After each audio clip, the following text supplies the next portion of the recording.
Let's get some more reaction now to Theresa May's announcement that there won't be a meaningful Brexit vote next week. I'm joined by the leader of the Liberal Democrats, Vince Cable, who joins me now from Twickenham. Hello to you, good afternoon. Thank you for joining us here on Sky News. So first of all, your reaction to this latest delay in the Brexit process?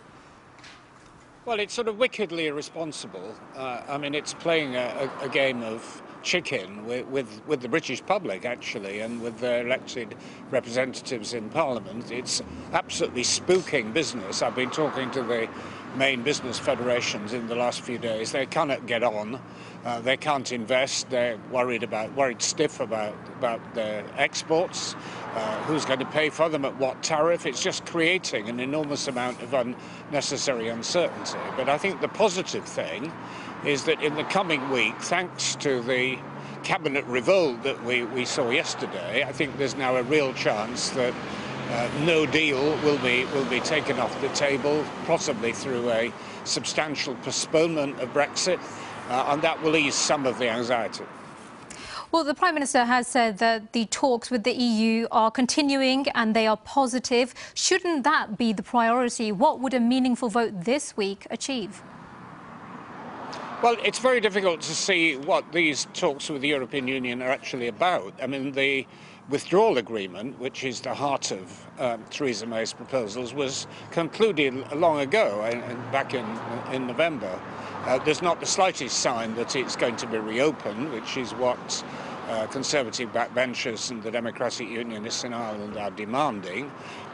What they're talking about, which is not actually particularly controversial, is getting some legal statements around the backstop. But if the hardliners mean what they say, that's not going to satisfy them because the withdrawal agreement isn't going to be reopened. Well, you've said previously that your priority is, of course, taking that no deal off the table. Time is running out. How likely, how realistic is it that that will happen?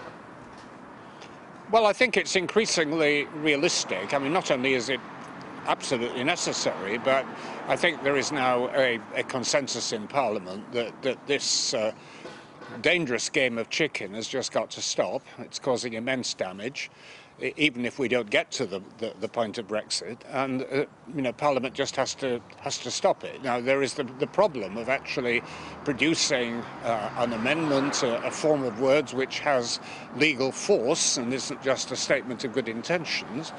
But as I understand it, by Wednesday there will be a statement of that kind, which Parliament should be able to pass with the help of members of the Cabinet, which will neutralise no deal. I mean, whether it takes it off the table altogether or kicks the can down the road for another 3 months, we've yet to see. But I think there is now a recognition in Parliament that continuing on this game of scaremongering is terribly dangerous for the country, and it just has to stop.